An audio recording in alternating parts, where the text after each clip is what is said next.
का कॉन्फ्रेंस है कि माननीय मुख्यमंत्री नीतीश कुमार जी का गृह जिला नालंदा के नूरसराय में जो डाइट है शिक्षण प्रशिक्षण केंद्र में कई वर्षों से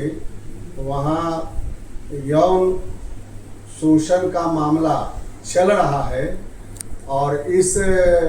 कड़ी में कई कार्रवाई भी हुई है, लेकिन नीपा पोती नीचे स्तर पर ही कर दिया गया है। हम लोगों के संज्ञान में जब यह बात आई है तो हम लोग भी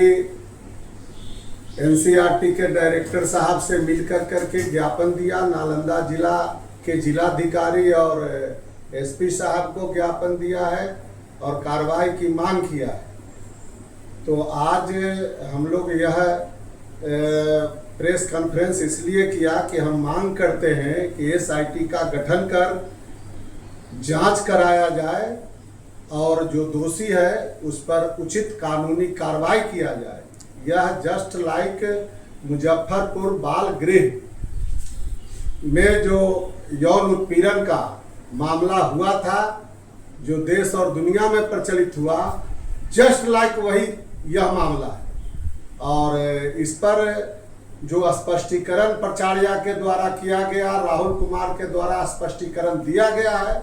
उस स्पष्टीकरण से ही सारा मामला प्रकाश में आता है। और जो आवेदिका है उसको तो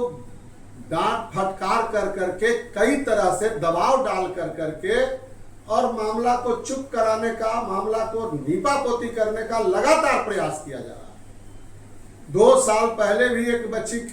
के द्वारा जो है मामला लाया गया था, उसके गार्जियन लोग आए,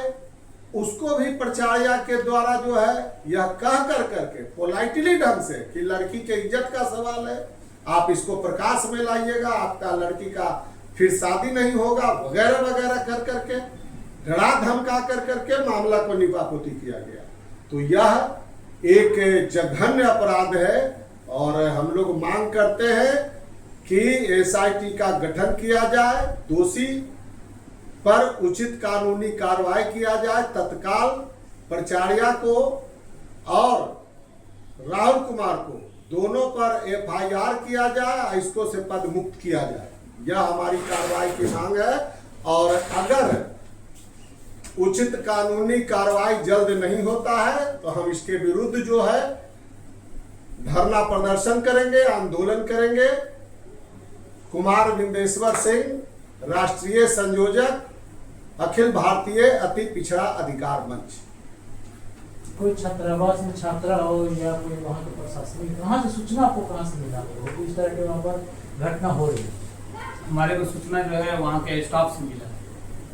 इंफॉर्मेशन जो है हमको वहाँ के कर्मचारियों से मिला है, अलग अलग कर्मचारियों से कि इस तरीके के यहाँ पर घटना हो रहा है, जिसको अंदर अंदर खाने में ही इसको दबाया जा रहा है। और आप लोगों को इस पे जैसे मामला आप लोग चूँकि ज़्यादातर जो विक्टिम है वो अति पिछड़ा समाज से आते हैं, बच्चे जो है ज़्यादातर अति पिछड़ा समाज से आते हैं, इसलिए लोगों को जो सिंपैथी रखने वाले लोग हैं अति पिछड़ा समाज के लोग से, उन लोगों ने हमको कहा कि इस पर आप बात उठाइए। और जब हम लोगों ने बात उठाया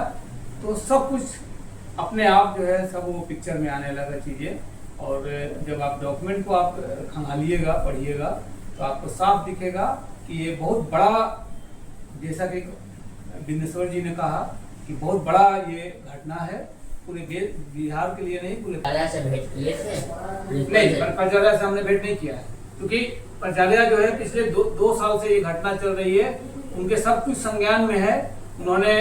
स्पष्टीकरण मांग रहे हैं, विक्टिम को दबा नहीं है। तो ये साफ जाहिर होता है कि प्राचार्य का मानसा जो है लोगों को, जो विक्टिम लोग हैं उनके साथ न्याय करना नहीं है, अपने कर्मचारियों के ऊपर कानूनी कार्रवाई करना नहीं है। कहीं ना कहीं मामले, ये बहुत बड़ा गंभीर आरोप है, बहुत संगीन आरोप है यौन उत्पीड़न का। इसमें किसी महिलाओं द्वारा कोई कंप्लेंट क्या कहीं से कुछ दर्ज कराया गया है? कंप्लेंट जो है प्रिंसिपल को दिया गया है, प्रिंसिपल जो है उस कंप्लेंट को जो है उन्होंने सार्वजनिक नहीं किया है, पब्लिक नहीं किया है, मामले को वहीं पर दबाने की कोशिश किया है। कायदे से नियम बनता है कि आप तुरंत उसको एफआईआर में कन्वर्ट कराइए, पुलिस को इन्फॉर्म कीजिए, जो कि उन्होंने नहीं किया है। और ये सबसे बड़ा घिनौना वो है कि आप प्रिंसिपल होकर के संवैधानिक पद पर बैठ करके और इस तरह के यौन शोषण के सवाल को आप अपने स्तर पे कानून आप बनना चाहते हैं, आप लॉ एंड ऑर्डर को अपने हाथ में ले रहे हैं। और ये बात पे कि इमोशनल जो है ब्लैकमेलिंग करके, ये बहुत खतरनाक बात है।